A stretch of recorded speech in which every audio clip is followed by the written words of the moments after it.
وعليكم السلام نحمده ونصلي على رسوله الكريم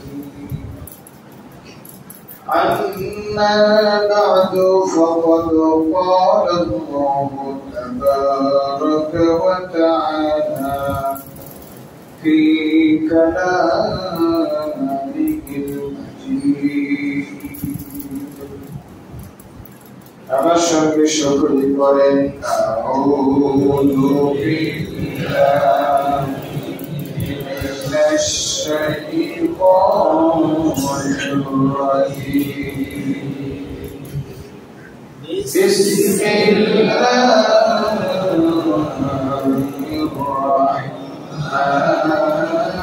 রাহমানির রাহিম إن الذين آمنوا وعملوا الصالحات كانت لهم جنات الفردوس نزلا وقال تعالى في شأن حبيبه ومحبوبه ومعشوقه مخبرا وآمرا إن الله وملائكته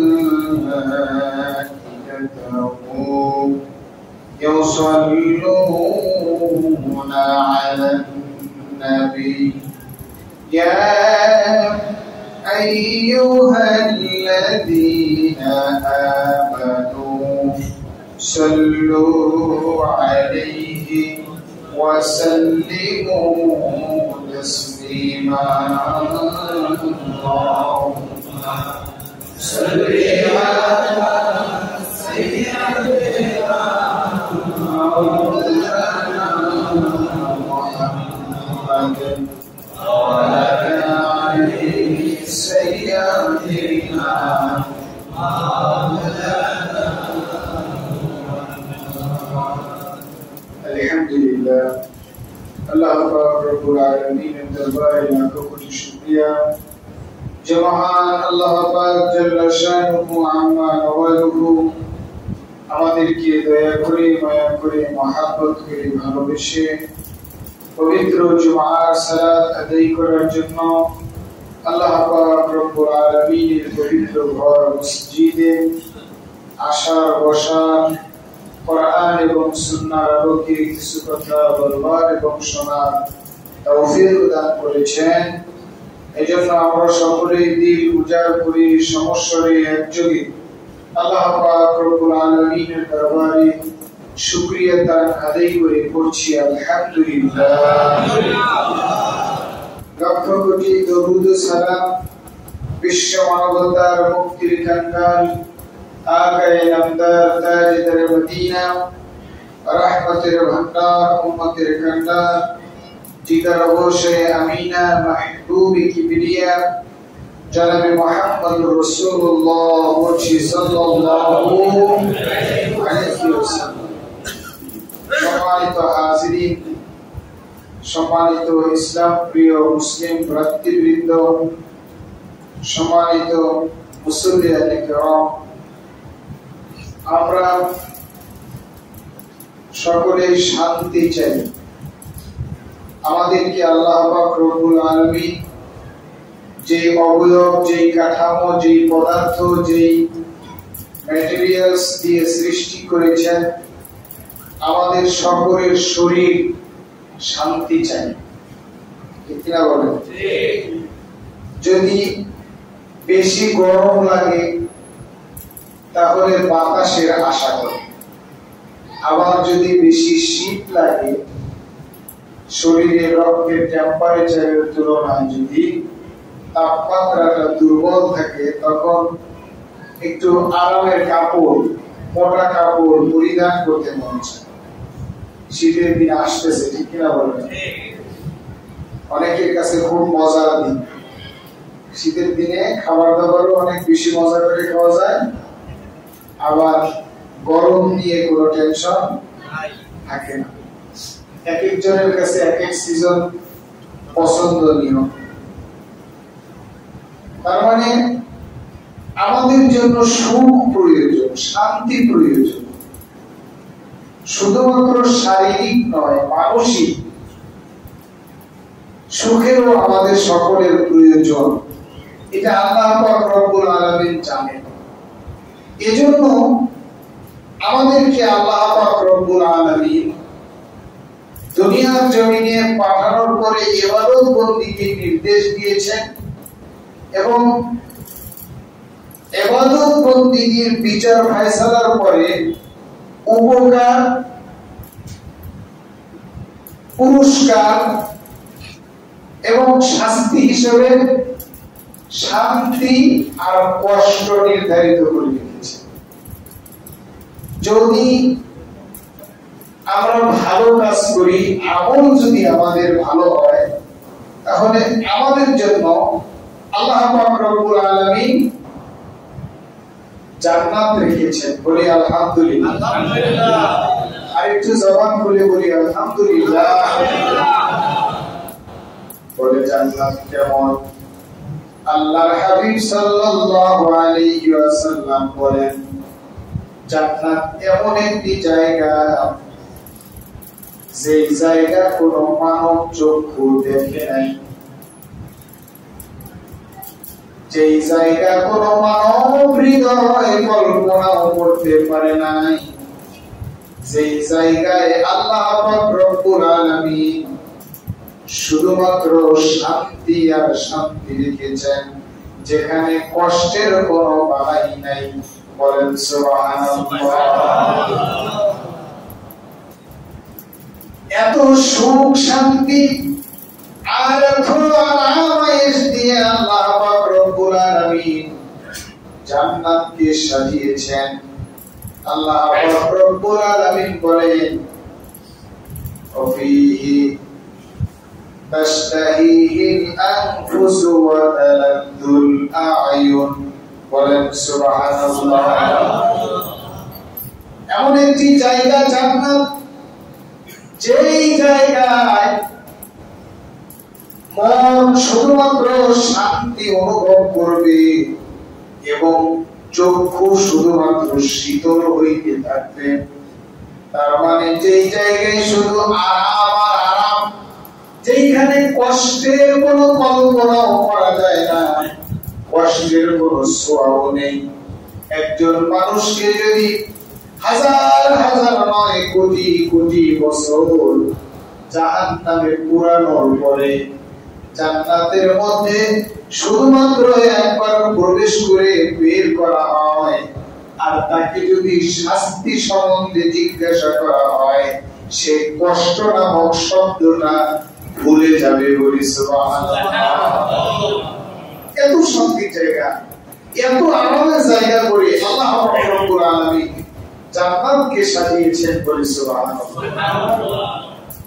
আল্লাহ পাক রব্বুল আলামিন বলেন, ওয়া'আদাল্লাহুল মুমিনিনা ওয়াল মুমিনাতি লাহুম জান্নাতুন তাজরি মিন তাহতিহাল আনহারু খালিদিনা ফিহা আবাদা। আল্লাহ পাক রব্বুল আলামিন বলেন, মুমিন পুরুষ এবং মুমিনা নারীদের জন্য আমি জান্নাতের ওয়াদা করেছি। জান্নাতটি কেমন হবে? আল্লাহ পাক রব্বুল আলামিন জান্নাতের সুখের কথা বর্ণনা দিয়ে বলেন, এমন জান্নাত আমি সাজিয়েছি যার তলদেশ দিয়ে নহর ধারা প্রবাহিত। বলেন সুবহানাল্লাহ। যার তলদেশ দিয়ে নহর ধারা প্রবাহিত, এবং সেখানে তারা কতদিন থাকবে? আল্লাহ পাক রব্বুল আলামিন বলেন, খালিদিনা ফিহা আবাদা। বলেন সুবহানাল্লাহ। অনাদি অনন্তকাল থাকবে, যেখান থেকে বের হওয়ার জন্য আর কোনোদিন চিন্তা করতে হবে না। জবান খুলে বলে নেই সুবহানাল্লাহ। এই যে আমাদের মাথার উপরে ফ্যান চলতেছে, এরপরে অনেকের শরীরে একটু তাপমাত্রা বেশি হওয়ার কারণে গরম গরম ভাব আছে না নাই? যে যদি একটু এসি হইতো তাহলে আরো শান্তি, ঠিক কিনা বলেন? আবার এসি চলতে চলতে যখন ঠান্ডা একটু বেশি হয়ে যায়, কারো কাছে এসি প্রয়োজন, আবার কারো কাছে মনে হয় না এসিটা বন্ধ করে দাও, এসি বাতাসটা এখন ভালো লাগতেছে। তার মানে দুনিয়ার জমিনে আমরা যত আরামায়েশ করি না কেন, আরামের সাথে সাথে কষ্ট অনুভব করি, কিন্তু কষ্টের মাত্রাটা যদি কম হয় আরামটা আমরা অনুভব করতে পারি, আর কষ্টের মাত্রা যদি বেশি হয় তাহলে আরাম অনুভব করতে পারি না, সুখ অনুভব করতে পারি না, কষ্টটাই আমাদের কাছে বেশি মনে হয়। কি বলেন, তাই না? ধরেন একজন চোরকে পুলিশের পিটাইয়া একেবারে ফানা ফানা করে ফেলছে, পুরো শরীর দাগ দাগ দাগ দাগ হয়ে গেছে। পুলিশের ধৈর্যের সাথে সাথে কিছু উত্তর মাধ্যম দেয় না, চোরকে ধরে উত্তর মাধ্যম দিয়ে নিয়ে গেছে কোর্টে। এখন কোর্টে আইনজীবী বিচারকের মাথার উপরে যে ফ্যান চলে, এই ফ্যানের বাতাস কিশোরের গায়ে লাগে তো, কি বলে? তার মানে কষ্টের সাথে কিছু আরামও কিন্তু সে ভোগ করতেছে, কিন্তু এই যে মায়েরটা বেশি পড়ার কারণে মায়ের যন্ত্রণা অনুভব করে।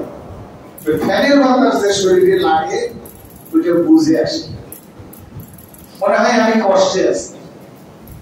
আবার যখন আমরা হাসপাতালে ভর্তি হই, যথেষ্ট পরিমাণ আরামের ব্যবস্থা করা থাকে, যেখানে বাতাসের পর্যাপ্ত ব্যবস্থা থাকে, এসির ব্যবস্থা থাকে, আরো বিভিন্ন ধরনের সুযোগ সুবিধা থাকে, এরপরেও একজন অসুস্থ মানুষ অসুস্থতার মাত্রাটা অনুভব করে, কষ্ট অনুভব করে, সে চায় না এই এসির বাতাসের মধ্যে থাকি, এই ফ্যানের নিচে থাকি।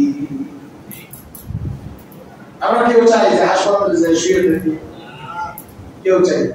যিনি অসুস্থ হন তিনিও চান যে আমি সুস্থ হলে যত দ্রুত এই হাসপাতাল থেকে রিলিজ নিয়ে চলে যাওয়া যায়। সকল কথা বলে হচ্ছে আমরা সুখ চাই, শান্তি চাই। আল্লাহ পাক রব্বুল আলামিন আমাদের হৃদয়ে প্রোগ্রাম এইভাবে সেট করে দিয়েছেন। আল্লাহ পাক রব্বুল আলামিন আমাদের শরীরটা এইভাবে গঠন করে দিয়েছেন।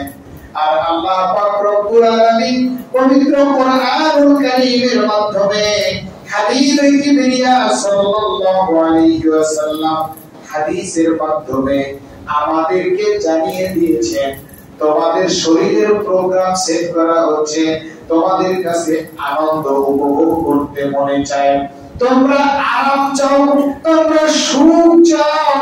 তোমরা যদি আরাম পেতে চাও, সুখ পেতে চাও, তোমরা যদি শান্তিতে থাকতে চাও, তাহলে তোমাদের আল্লাহ পাক রব্বুল আলামিনের হুকুম মানতে হবে, তার ইবাদত বন্দেগী করতে হবে। যদি তার ইবাদত বন্দেগী না করো, তার হুকুম যদি না মানো, তাহলে তোমাদের জন্য যন্ত্রণাদায়ক শাস্তি অপেক্ষা করতেছে। সকলেই জবান খুলে বলেন নাউযুবিল্লাহ। কেমন যন্ত্রণাদায়ক শাস্তি?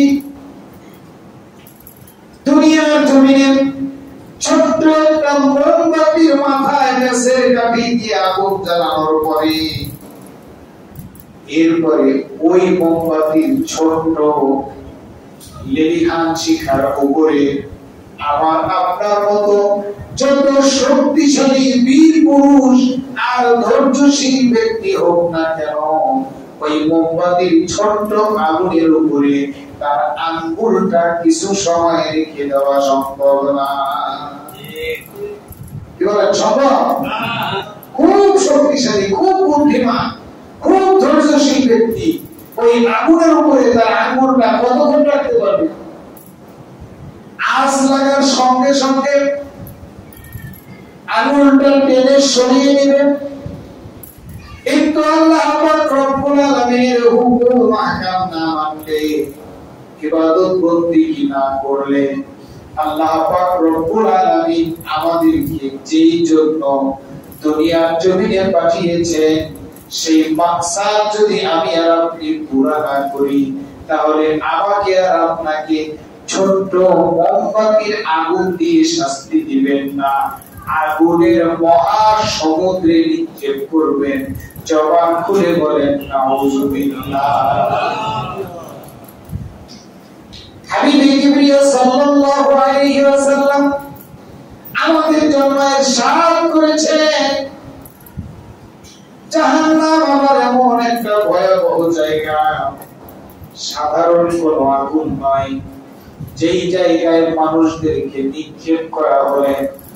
দুনিয়ার জমিনে মানুষের স্বভাব হচ্ছে, মানুষের সফটওয়্যার আল্লাহ পাক রব্বুল আলামিন যেভাবে ইনস্টল দিয়ে দিয়েছেন, মেমরি যেভাবে কাজ করে, একটু বেশি কষ্ট পেলে সেন্সলেস হয়ে যায়, অজ্ঞান হয়ে যায়। কি বলেন, হয় না? অজ্ঞান হয়ে যায়, শাস্তিটা অনুভব করতে পারে না। যখন হুঁশ ফিরে তখন শাস্তি অনুভব করতে পারে। আর শাস্তির মাত্রা যদি, আঘাতের মাত্রা যদি, ব্যথার মাত্রা যদি আরো বেশি হয়ে যায়, তাহলে ওই ব্যক্তি শুধুমাত্র জ্ঞান হারায় না, মৃত্যু বরণ করে দুনিয়ার জমিন থেকে বিদায় নিয়ে চলে যায়। বলেন নাউযুবিল্লাহ। তার মানে যতদূর পর্যন্ত সহ্য করার আরো ক্ষমতা আছে, কষ্ট, ব্যথা, এর চাইতে অতিরিক্ত হয়ে গেলে অজ্ঞান, তার চাইতে অতিরিক্ত হয়ে গেলে মৃত্যু। কিন্তু জাহান্নাম আল্লাহ পাক রব্বুল আলামিন জাহান্নামে যখন আমাকে আপনাকে দিয়ে দিবেন বদ আমলের কারণে, সকলে জবান করে বলেন নাউযুবিল্লাহ।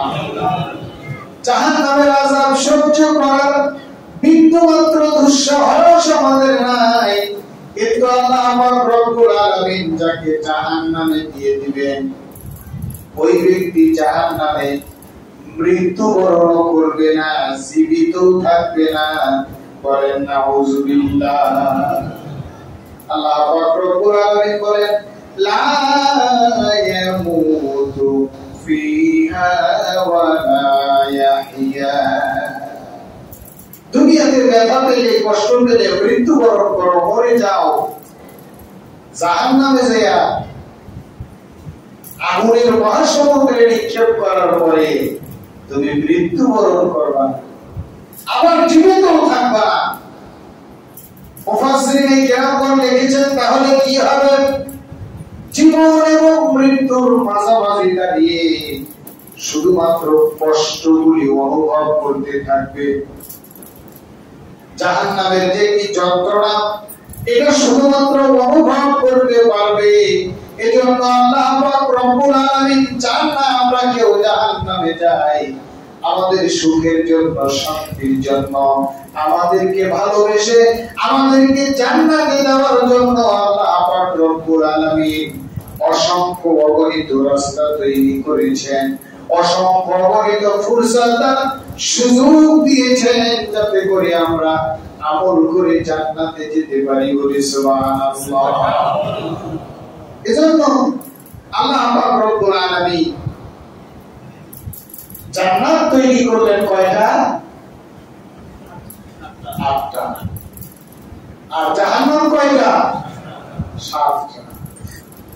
এবং হাদিসের মধ্যে ইরশাদ হয়েছে, জাহান্নাম আল্লাহ পাক রব্বুল আলামিন মানুষ দিয়ে ভরবেন না। জাহান্নাম যখন মানুষ, পাপিষ্ঠরা, কাফির, বেঈমানেরা জাহান্নামে নিক্ষিপ্ত হওয়ার পরে জাহান্নামের ফাঁকা জায়গাগুলি ভরার জন্য আল্লাহ পাক রব্বুল আলামিন জাহান্নামের ভিতরে পাথর নিক্ষেপ করবেন। বলি সুবহানাল্লাহ। মানুষ দিয়ে ভরবেন না, আল্লাহর ইচ্ছা না মানুষকে জাহান্নামে দেওয়া। শিক্ষক ক্লাসরুমে ব্যাগ রাখে কিনা? এখন তো বেত রাখা হারাম। এই জন্য ছেলে পেলে শিক্ষকের কাছে যায় হাত ধরে রাখে না, গাড়ির উপরে উঠে শুরু করে রাখে। মাদ্রাসার মতো জায়গায় যেখানে শিক্ষকের জুতা সোজা করে দেওয়া ছাত্রদের জন্য একটা কোষ নসিব ছিল, সেই মাদ্রাসাগুলিতে এখন ওস্তাদদের বিরুদ্ধে আন্দোলন করে, মাইরে মাদ্রাসা থেকে বের করে দেয় শাসনের অভাবে। তবে অতিমাত্রার শাসন কখনোই ভালো না, এটা কেউ বরদাস্ত করে নাই কোনোখানে। কিন্তু শাসন মুছে ফেলাটা আমাদের জন্য খুব খারাপ হয়েছে। অনেকেই বিষয়টা বুঝতে চায় না, শিশুকে মারা যাবে না, দমন দেওয়া যাবে না, কিছুই বলা যাবে না। আপনার ওই শিশু আপনার সামনে মদের বোতল নিয়ে ঘুরবে, আপনি কিচ্ছু বলতে পারবেন না। আপনার ওই শিশু আপনার চোখের সম্মুখে আপনার নাক মুখে কালি ঢুলিয়ে দিয়া রাস্তা থেকে এক মেয়ে ধরে নিয়ে এসে আপনি যাপন করবে, বলবে আমি এইটাই বিয়ে করবো, জাত পাত কিচ্ছু দেখবে না, আপনি কিচ্ছু বলতে পারবেন না। আপনার ওই শিশু সঠিক মাত্রার শাসন না পাওয়ার কারণে সে শুধুমাত্র ব্যক্তিগতভাবে নষ্ট হবে না, সে সমাজ এবং দেশকে নষ্ট করে দিবে। জবান খুলে বলি নাউজুবিল্লাহ। মাত্রাতিরিক্ত শাসন ভালো না, এটা সকলেই করে। কিন্তু তাই বলে শাসনের লেশ মাত্র নেই। আমাদের সন্তানগুলি কি করে? শাসনের লেশ মাত্র না থাকার কারণে এখন মোবাইল, একটা সময় ছাত্ররা শিক্ষকদের সম্মুখে ঘড়ি হাতে দেওয়ার সাহস পায় নাই, সাইকেল চালায় যাওয়ার সাহস পায় নাই। এখন সেই ছাত্ররা বলে মোবাইল না দিলে মাদ্রাসায় যাবো না।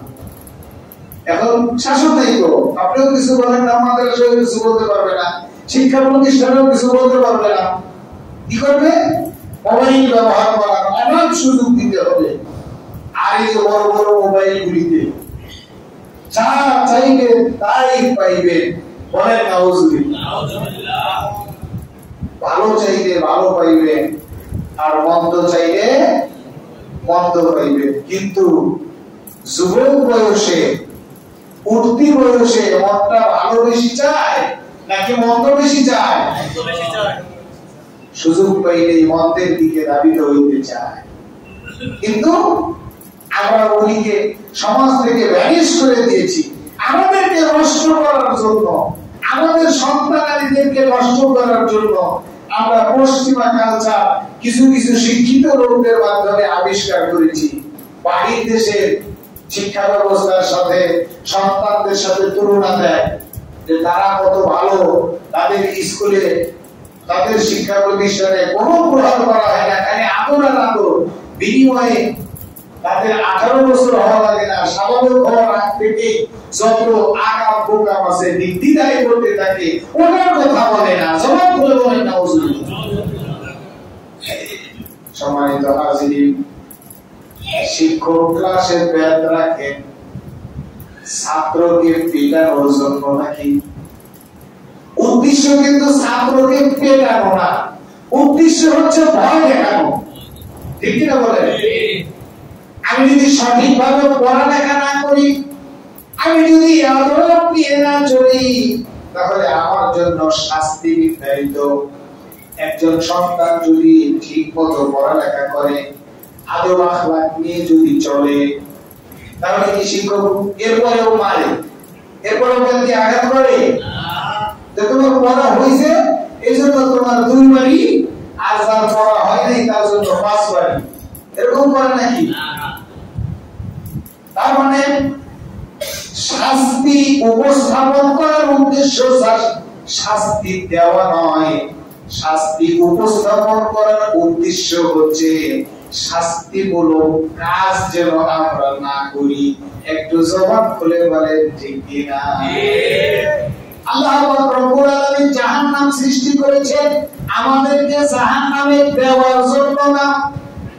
জাহান্নাম আল্লাহ পাক রব্বুল আলামিন সৃষ্টি করেছে জাহান্নামে যাওয়ার মতো গর্হিত অন্যায় অনাচারমূলক কাজকর্মগুলো থেকে যেন আমরা বিরত থাকতে পারি। আমরা অনেকে চিন্তা করি যে আল্লাহ সব কিছুই করলো, আমাদের জন্য সব ভালো করলো। অনেকে প্রশ্ন করে আল্লাহ যদি ইচ্ছে করতো জাহান্নাম না বানাইতেও তো পারতো। বলেন, অনেকে বলে না? অনেকে বলে, অনেকের মানে কত প্রশ্ন যে মানুষের মাথায় আসে, আর সমস্ত প্রশ্নগুলি আসা মূল কারণ হচ্ছে কোরআন হাদিসের জ্ঞান। কারণ কোরআন এবং হাদিস যদি ভালো করে চর্চা করত, জ্ঞান থাকত, কোরআনুল কারীমে আল্লাহ পাক রব্বুল আলামিন জান্নাত জাহান্নাম নয়, শুধু আমার আপনার মনের ভিতরে যত খটকামূলক প্রশ্ন আছে সমস্ত প্রশ্নগুলি সমুচিত জবাব দিয়ে রেখেছেন। বলি আলহামদুলিল্লাহ। তাহলে শিক্ষক শাস্তি দেয় যদি অপরাধ করে, তাহলে বিষয়গুলি কিন্তু আমরা খুব ভালো করে জানি। একইভাবে উদাহরণের জন্য বলেছিলাম, আমাদেরকে আল্লাহ পাক রব্বুল আলামিন শাস্তি দেওয়ার জন্য জাহান্নাম তৈরি করেন নাই, শাস্তিমূলক কাজ থেকে যেন আমরা বিরত থাকি এই জন্য আল্লাহ পাক রব্বুল আলামিন জান্নাত তৈরি করেছেন। বলি সুবহানাল্লাহ। আবার আরামে এসে কথা বলে দিয়েছে, জান্নাতের বর্ণনা দিয়েছে, যাতে করে শাস্তিমূলক কাজগুলি আমরা না করি। কারণ আমাদের মন তো চায় জান্নাতে যেতে, সুখ পেতে, আরাম পাইতে। ঠিক কি না বলেন? এইভাবে তো আমার আপনার মেমোরি আল্লাহ পাক রব্বুল আলামিন সেভ করেছেন। কিন্তু অত্যন্ত দুঃখজনক এবং পরিতাপের বিষয়, সবকিছু জানার পরে, সবকিছু বুঝার পরে আমরা আমাদের কাছে হার মানি, কথাগুলি স্মরণ করি না, বিবেক খাটাই না, দেমাগ কাজে লাগাই না। আল্লাহ পাক রব্বুল আলামিন বলেন, ওয়াসারিউ ইলা মাগফিরাতিন মির রাব্বিকুম ওয়া জান্নাতিন আরদুহাস সামাওয়াতু ওয়াল আরদ। আল্লাহ পাক রব্বুল আলামিন বলেন, তোমরা আল্লাহ পাক রব্বুল আলামিনের ক্ষমার দিকে দৌড়াও। ওয়াসারিউ, তোমরা দৌড়াও, দ্রুত বেগে যাও। কোথায়? ইলা মাগফিরাতিন মির রাব্বিকুম, তোমাদের প্রতিপালকের ক্ষমার দিকে। কেননা তোমাদেরকে আল্লাহ পাক রব্বুল আলামিন ক্ষমা করে দিয়ে এমন জান্নাত তোমাদেরকে দিতে চান যার প্রশস্ততা আসমান এবং জমিনের চাইতেও বেশি। জবান খুলে বলেন সুবহানাল্লাহ। সেই জান্নাত তোমাকে আপনাকে আল্লাহ পাক রব্বুল আলামিন দিতে চান। আমরা কি জান্নাত দিতে চাই? মনে হয় আশা নাই। অনেকে চিন্তা করতেছে যে গতানুগতিক ওয়াজ হুজুর করতেছে, জান্নাতে এমনি পাওয়া যাবে না। কি বলে? এমনি জান্নাত পাওয়া যাবে না, এমনি এমনি জান্নাত পাওয়া যাবে না। আমরা সকলে জান্নাত পেতে চাই? সকলে একটু জবান করে বলেন চাই। আমরা সকলে জান্নাত পেতে চাই। মানে একটা কথা আছে, পাগলের সুখ মনে মনে। জান্নাতে যাওয়ার কোনো কাজ করব না,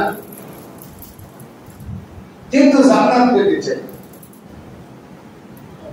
আমরা যদি জান্নাত পেতে চাই, আমলের পরিবর্তন ঘটানোর দরকার আছে না নাই? আর একটু জবান খুলে বলেন আছে না নাই? আমলের যদি পরিবর্তন না ঘটে, তওবা করে যদি রবের মাগফিরাতের দিকে ফিরে আসতে না পারি, তাহলে শুধুমাত্র চাই চাই করে মুখে ফেনা উঠে যাবে, কিন্তু আল্লাহর জান্নাত নসিবে জুটবে না। একটু জবান খুলে বলেন নাউজুবিল্লাহ। শুধু মুখে মুখে চাই বললে হবে না। দোকানে মিষ্টি গ্লাসের মধ্যে সাজিয়ে রেখেছে, দেখলে একটু খাইতে মন চায়। অনেক সময় সময়ের অভাবে খাওয়া হয় না, অনেক সময় ডায়াবেটিসের কারণে খাওয়া হয় না। আছে না অনেক ডায়াবেটিসের রোগী আমাদের সমাজে? আবার অনেক সময় খাইতে মন চাইলেও পাওয়া যায় না। মসজিদে বৃষ্টি দিছে, পিছন দিক থেকে সিরিয়াল নিয়ে বাইরে হইতেছি যে একটা আমার মসজিদে আছে, কারণ একটা করে দুইটা করে তো বরাদ্দ, যাইতে যাইতে শেষ, আগের জন্য শেষ। কি বলে, মন চাইছে এরপরেও পাওয়া যায় না, এরকম হয় কিনা? মিষ্টি একটা উদাহরণ, সকলের কাছে লোভনীয় একটা বস্তু, সকলের মনে চায় একটু জিহ্বায় লাগাই, একটু খাই, পকেটে পয়সা নাই, মিষ্টির দোকানের সামনে দিয়ে যদি ঘোরাঘুরি করি আর মিষ্টির দিকে তাকিয়ে থাকি, মিষ্টির স্বাদ পাওয়া যাবে? পাওয়া যাবে না। শুধু দেখার স্বাদ মিলবে, আর ভিতরের আকর্ষণটা আরো বেশি থেকে বেশি পরিমাণে উজ্জীবিত হবে। আকর্ষণের মাত্রা যদি বেশি হয়ে যায়, এমন আছে দুর্ঘটনা ঘটার সম্ভব আছে। দুর্ঘটনা ঘটার সম্ভাবনা আছে না? মানে একটা বড় খুব খাইতে বলছিতেছে, পরে তো যে কোনো ভাবে দুর্ঘটনা ঘটানোর সম্ভাবনা আছে। সেন্স যখন ওইভাবে কাজ করবে যে না খাওয়াই লাগবে, পকেটে পয়সা নেই, ভিতর থেকে এমনি খাওয়ার কোনো সুযোগ সুবিধা নাই, তাহলে যদি খাইতে চাই হয় চাওয়া লাগবে, না হয় চুরি করা লাগবে, মারামারি করে সিনাই নিয়ে আসা লাগবে, যে কোনো এক দুর্ঘটনা ঘটানো লাগবে। কিন্তু ধরেন আরো সুযোগ হয়ে গেল, পয়সা আছে পকেটে, বাড়িতে নিয়ে আসলাম মিষ্টি কিনে, নিয়ে এসে চিন্তা করলাম আরে মিষ্টি কত স্বাদের মিষ্টি, পয়সা দিয়ে কিনে নিয়ে আসলাম, তোমার যে কত স্বাদ, এই স্বাদ আমি যদি একটু কম কম করে ফেলি, তাহলে তো পরক্ষণে আবার মন চাইলে পাবো না। এজন্য একটা কাঁচের গ্লাসের মধ্যে মিষ্টি ভরে যদি বাহির থেকে খালি গ্লাস চাপা যায়, কি বলে মিষ্টি পাওয়া যাবে? বাহির থেকে খালি গ্লাস চাপতেছি, মিষ্টির স্বাদ, মিষ্টি খাইয়া ফেলে তো ভরে যাবে, এই জন্য একটু চাপতে থাকি। মিষ্টির স্বাদ আস্বাদন করতে পারবো না, বোঝানোর জন্য বলছি আমার প্রিয় ভাইরা, আমার প্রিয় বাবারা, জান্নাত আমাদের কাছে এমন হয়ে গিয়েছে, জান্নাতের সুখ শান্তির বর্ণনা আমরা সকলেই জানি, জান্নাত কিভাবে পেতে হবে এটা আমরা সকলেই জানি, জান্নাত কেন পাবো না এটাও আমরা সকলেই জানি, কিন্তু জান্নাত পাবার মতো সঠিক এবং বাস্তবসম্মত আমল করতে আমরা কেউ রাজি না। একটু জবান খুলে বলেন নাউজুবিল্লাহ। জান্নাত পাইতে চাই, কিন্তু ভাগ দিয়ে একটু নামাজ নাই নাই করি, 5 ওয়াক্তের জায়গায় 3 ওয়াক্ত হোক, 3 ওয়াক্তের জায়গায় 2 ওয়াক্ত হোক, না হলে না হোক, আরো কত ভালো কাজ করি, আমি সত্যবাদী, সত্য কথা বলি, নামাজ পড়ি না তো কি হয়েছে, তাই বলে আল্লাহ আমাকে জান্নাত দিবে না? অথচ আল্লাহ তাআলা ডিক্লেয়ার দিয়ে রাখছেন যে নামাজ ছাড়া জান্নাতে যাইতে পারবা না, নামাজ না পড়লে তোমাকে জান্নাতে না জাহান্নামে দেওয়া হবে। আল্লাহ রাব্বুল আলামিন বলেন মা সালাকাকুম ফি সাফার ক্বালু লাম নাকু মিনাল মুসাল্লিন। জাহান্নামীদেরকে জাহান্নামে যাওয়ার কারণগুলি যখন জিজ্ঞাসা করা হবে, আল্লাহ পাক রব্বুল আলামিন পবিত্র কালামে হাকিমের মধ্যে সর্বপ্রথম যে কারণটি উল্লেখ করেছেন, জাহান্নামীরা ওই দিন বলবে আমরা জাহান্নামে আসার যতগুলি কারণ রয়েছে এর মধ্যে উল্লেখযোগ্য এবং প্রথম কারণ হচ্ছে আমরা নামাজ আদায় করি না। বলেন নাউজুবিল্লাহ। আমরা নামাজ আদায় করব না, কিন্তু জান্নাতে যাইতে চাই। আমরা হালালের উপরে থাকবো না, কিন্তু জান্নাতে যাইতে চাই। আমরা হারাম ছাড়বো না, কিন্তু জান্নাতে যাইতে চাই। কোরআন হাদিস পূর্ণাঙ্গ রূপে মানবো না, যতটুকু মন চায় ততটুকু মানবো। আর যতটুকু মন চায় না ততটুকু মানব না, কিন্তু জান্নাত চাই, পাওয়া যাবে? কি বলেন, পাওয়া যাবে?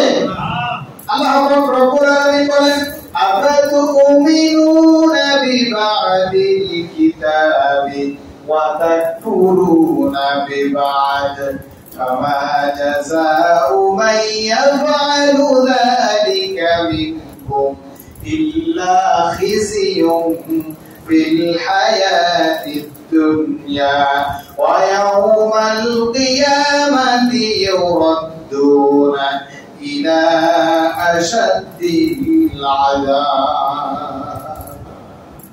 এই আয়াতে কারিমা আমরা যদি ভালো করে দেখি, ভালো করে যদি বুঝি, তাহলে আমাদের জীবনের বর্ণনা যেন আল্লাহ তাআলা আমাদের কাছে দিতেছেন যে আমার কিতাবের কিছু মানবা আর কিছু মানবা না।